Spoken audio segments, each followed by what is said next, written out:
All right, so I wanted to make a quick little video.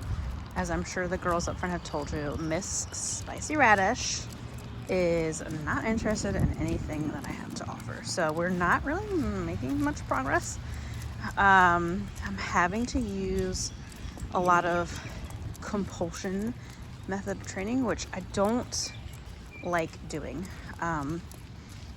If I have to, I have to, but I want her to get something out of it. So essentially what I mean by that is I'm having to use a lot of pressure and telling her she can't do things, or like using negative reinforcement to manipulate her into positions, and then her reward is literally just release of pressure, which I do use a lot of negative reinforcement, but I pair it with, a positive reinforcement to have a learning opportunity where the dog really, really enjoys that. So let's go. Come on. A little pressure, help her turn. Let's go. Good girl, there it is. And I'm praising her and stuff, but she doesn't care about what I have to say. She's not, there's really not a shift of emotion when I'm like, good girl, Radish. Like her tail doesn't even, nothing. So what I'm thinking is, I have my hair in my mouth. I would like to switch it to where she's only eating through training, meaning anything that goes into her belly comes from a hand.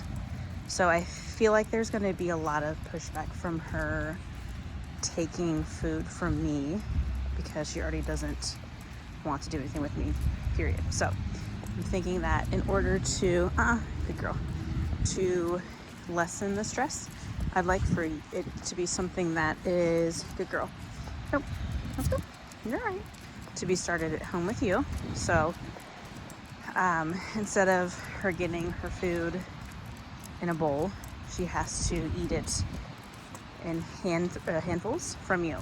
If she refuses food, if she doesn't take it out of your hand, you will put it away. You can send it with her to school if you'd like, but it is very important that she doesn't just get that food for free. I think that transition will be easier if it starts from you and then is transitioned over to me. It might be a little bit less time where she is refusing food because she's more comfortable with taking food from you. She's essentially a stranger to her, so there's a little bit of a trust barrier, and because I'm asking so much of her in her mind, there's already like a little bit of a block. So I think it might be easier coming from you. If it's super problematic, I'm okay with putting a pause on training until she is, I'll let these cars go by. Good girl. So many cars. Girl. Putting a pause on training until she is pretty confidently taking food from your hand. Come on. I just think that would be in everyone's best interest is if she actually has a little bit of motivation. I don't want to cause more stress for her. She's very, very, very hyper aware of her surroundings, and like the car driving really slowly, she's like, oh my God, what am I doing? Any type of sudden noise she freaks out over. I want to have a better relationship where I can reward her for things and manipulate her with food.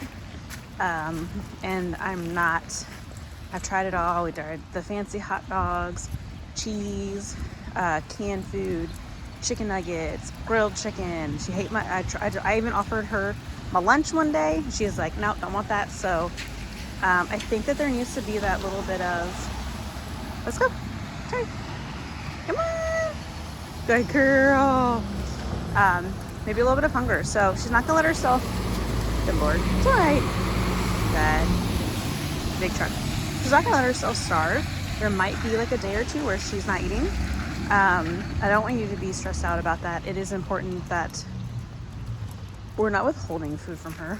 We're offering it. The contingency is that she has to take it from our hands. And if she doesn't, that is her choosing that she doesn't need food at that moment because of survival. She's not going to starve herself. Yes, she might experience hunger, but she is making the decision. So it's not starving her so that she wants to work with us. It's, hey, this is when you can take food. This is your opportunity to eat. If you choose not to do so, that's because you are not in a state that you need food. And when she understands that this food does not come from other sources that'll put her,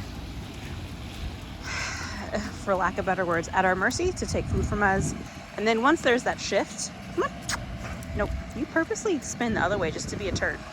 Once there's that shift where she's like, okay, I'll take food from you, I'm really hungry, then it won't be a bad experience. It'll be like, oh my God, you're so great. I eat, you feed me. I depend on you for food. I think it's going to be something that is really beneficial for her, and I don't want you to look at it as a super negative thing.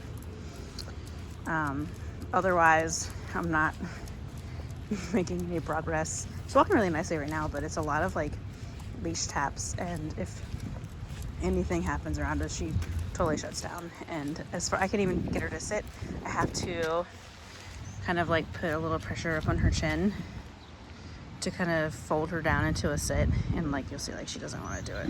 I don't like doing that kind of stuff. All right, let me know your thoughts.